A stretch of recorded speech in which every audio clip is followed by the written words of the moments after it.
Salut, je m'appelle Laureus Black. Je vous souhaite la bienvenue à bord de l'Hermione, ce navire légendaire qui a traversé l'Atlantique pour porter l'espoir et le soutien de la France à la jeune Amérique en quête de liberté.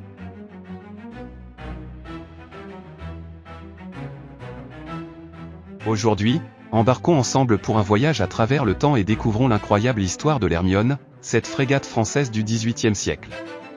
De sa construction à Rochefort à son rôle crucial dans la guerre d'indépendance américaine, en passant par sa reconstruction à l'identique au XXIe siècle, l'Hermione est bien plus qu'un simple navire. Elle est un symbole vivant de courage, de liberté, et d'amitié entre nations. Alors, prêt à lever l'ancre ?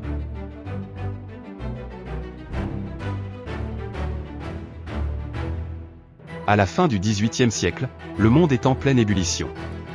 En 1775, les 13 colonies américaines, lassées de la domination britannique et des taxes exorbitantes, déclenchent ce qui deviendra la guerre d'indépendance américaine.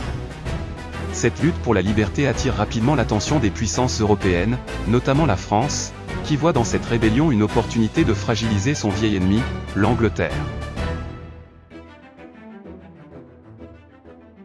En 1778, la France, sous le règne de Louis XVI, entre officiellement en guerre aux côtés des insurgés américains après la signature du traité d'alliance franco-américain.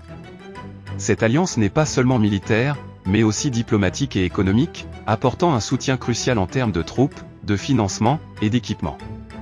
C'est dans ce contexte que l'Hermione entre en scène, jouant un rôle déterminant en transportant le marquis de Lafayette, porteur de nouvelles cruciales et de renforts pour George Washington et son armée.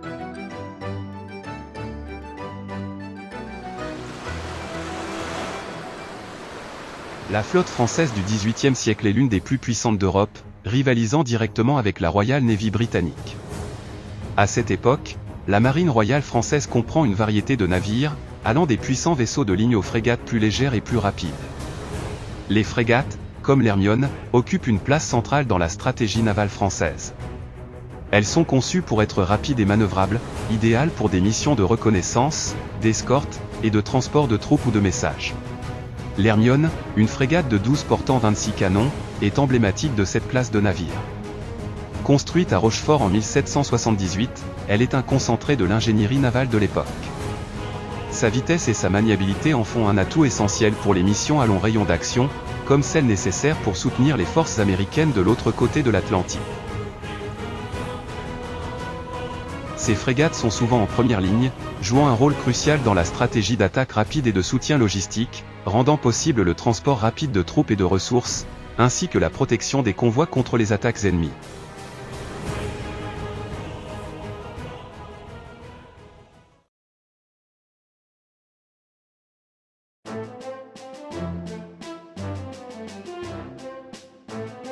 C'est à Rochefort, en 1778, que naquit l'idée audacieuse de construire l'Hermione, une frégate destinée à marquer l'histoire. À cette époque, la France, engagée dans une guerre contre l'Angleterre pour soutenir les insurgés américains, avait besoin de navires rapides et maniables, capables de porter secours à ses alliés d'outre-Atlantique. L'Hermione fut le fruit de cette nécessité stratégique. En avril 1779, l'Hermione quitta les chantiers de Rochefort pour la première fois, prête à accomplir la mission pour laquelle elle avait été conçue, porter la voix de la France jusqu'au rivage du Nouveau Monde. En avril 1779, l'Hermione quitta les chantiers de Rochefort pour la première fois, prête à accomplir la mission pour laquelle elle avait été conçue, porter la voix de la France jusqu'au rivage du Nouveau Monde. L'Hermione, loin d'être un simple navire de guerre, représentait l'avant-garde de la technologie navale de son époque. Les années 1770 furent marquées par une série d'innovations dans le domaine de la construction maritime, et l'Hermione en bénéficia pleinement. La conception de sa coque, plus fine et plus longue que celle de ses prédécesseurs, lui conférait une agilité exceptionnelle sur les flots. Les ingénieurs de Rochefort avaient aussi perfectionné le système de gréement, optimisant la répartition des voiles pour tirer le meilleur parti des vents dominants. Les méthodes de construction elles-mêmes avaient évolué, l'utilisation de modèles réduits en bois, appelés maquettes, permettait d'anticiper et de résoudre les défis techniques avant même la mise en chantier. Enfin, l'Hermione intégra des innovations dans le domaine de la navigation, tels que des instruments plus précis pour la mesure de la latitude et de la longitude, permettant à ses marins de s'orienter avec une exactitude jamais atteinte auparavant. Ce navire n'était pas seulement une machine de guerre, mais un joyau d'ingénierie, symbole du savoir-faire français et de son ambition à dominer les mers.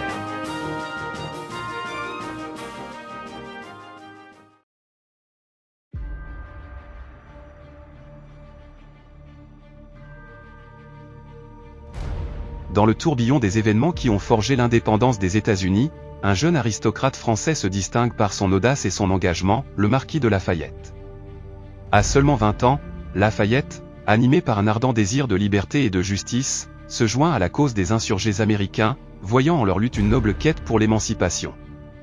En 1780, c'est à bord de l'Hermione, cette frégate française fièrement érigée, que Lafayette entreprend une traversée historique de l'Atlantique. Sa mission est d'une importance capitale, apporter aux insurgés américains non seulement l'espoir d'une alliance, mais aussi la promesse de renforts militaires et financiers. Ce voyage, au-delà de sa portée géopolitique, symbolise l'engagement de la France aux côtés des colonies américaines, un geste de solidarité qui scellera à jamais une amitié naissante entre deux nations. Durant la guerre d'indépendance américaine, l'Hermione ne fut pas un simple navire, mais un véritable acteur clé dans la lutte pour la liberté. Au-delà de la traversée de Lafayette, l'Hermione s'engage dans des missions cruciales, transportant messages et troupes qui s'avèrent décisifs pour la cause américaine. Elle escorte des convois, affronte les dangers des mers, et assure la liaison entre les alliés français et américains. Chaque voile déployée, chaque canonnade résonnant sur les flots, renforçait le lien indéfectible entre la France et l'Amérique en quête de son indépendance. L'Hermione, rapide et agile, devient un symbole de l'efficacité et de la détermination française, jouant un rôle stratégique dans la protection des côtes américaines et le soutien logistique des forces en lutte. Sa silhouette majestueuse, portant avec elle le souffle de la Révolution, incarne cet esprit de fraternité qui unit les peuples au-delà des océans. Aujourd'hui, l'Hermione reste gravée dans les mémoires comme un navire qui, bien plus qu'un transporteur, a porté les idéaux de liberté et d'indépendance à travers les vagues de l'Atlantique.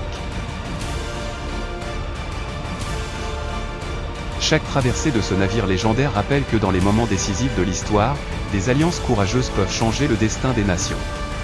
L'Hermione demeure, pour la France et les États-Unis, un pont historique et symbolique, témoin d'une époque où la liberté n'était pas qu'un rêve, mais un objectif commun atteint grâce à la détermination partagée de deux peuples.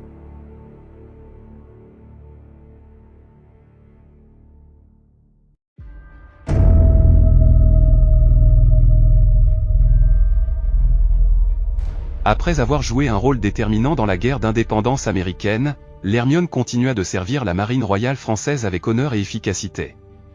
À la fin du conflit en 1783, le navire reprit ses fonctions dans l'Atlantique, participant à diverses missions d'escorte et de patrouille. L'Hermione, avec sa réputation de rapidité et de manœuvrabilité, fut souvent déployée dans des missions exigeant des déplacements rapides et des interventions précises. Ses dernières années de service furent marquées par une succession de campagnes navales qui, bien que moins emblématiques que son soutien à la cause américaine, témoignaient de la robustesse et de la fiabilité de ce navire. Avec la montée des tensions en Europe et l'entrée de la France dans les guerres révolutionnaires, les missions de l'Hermione devinrent de plus en plus périlleuses. En 1793, en pleine guerre contre l'Angleterre et ses alliés, l'Hermione fut engagée dans une série d'opérations militaires qui allaient marquer ses derniers moments en mer. Le destin tragique de l'Hermione se scella le 20 septembre 1793. Lors d'une mission le long des côtes françaises, alors qu'elle faisait route vers le port de Saint-Nazaire, la frégate heurta un récif non loin du Croisic, dans l'estuaire de la Loire. L'accident fut brutal, malgré les efforts désespérés de l'équipage pour sauver le navire. L'Hermione, gravement endommagée, sombra rapidement, emportant avec elle une partie de son équipage et ses glorieuses années de service. Le navire, qui avait traversé l'Atlantique pour défendre la liberté, gisait désormais au fond de la mer, son histoire semblant vouée à l'oubli.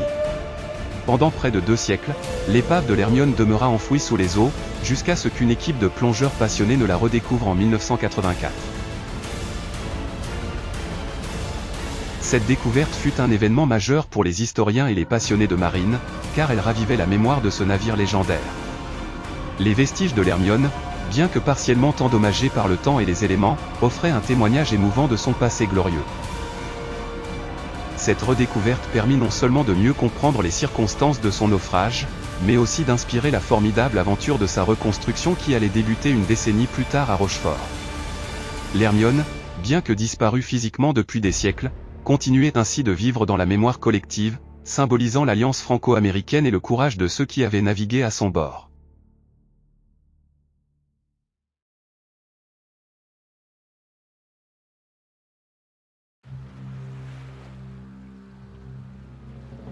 Et voilà, nous avons navigué ensemble à travers les vagues de l'histoire, en suivant le parcours incroyable de l'Hermione, ce navire qui a non seulement traversé l'Atlantique, mais aussi le temps pour devenir un symbole intemporel de courage et de liberté. De sa construction audacieuse à Rochefort jusqu'à son rôle déterminant dans la guerre d'indépendance américaine, l'Hermione a marqué l'histoire des relations entre la France et les États-Unis. Chaque mission, chaque bataille, et chaque traversée ont renforcé les liens entre nos deux nations, faisant de ce navire bien plus qu'un simple morceau de bois et de toile. Il est le témoignage vivant de ce que des alliances fortes et des convictions partagées peuvent accomplir. Aujourd'hui, l'Hermione continue de voguer, non seulement sur les mers, mais dans nos mémoires, rappelant à chacun de nous que la quête de liberté et de justice est un voyage sans fin. Que ce soit à travers les récits historiques ou les expositions qui lui sont dédiées, l'Hermione demeure un pont symbolique entre passé et présent, un héritage que nous avons le devoir de préserver et de transmettre. Merci d'avoir embarqué avec moi pour découvrir l'histoire fascinante de ce navire légendaire. Si cette aventure vous a inspiré, n'hésitez pas à en apprendre encore plus en visitant l'Hermione ou en explorant d'autres récits maritimes. D'ici là, je vous souhaite bon vent, et à très bientôt pour de nouvelles découvertes maritimes.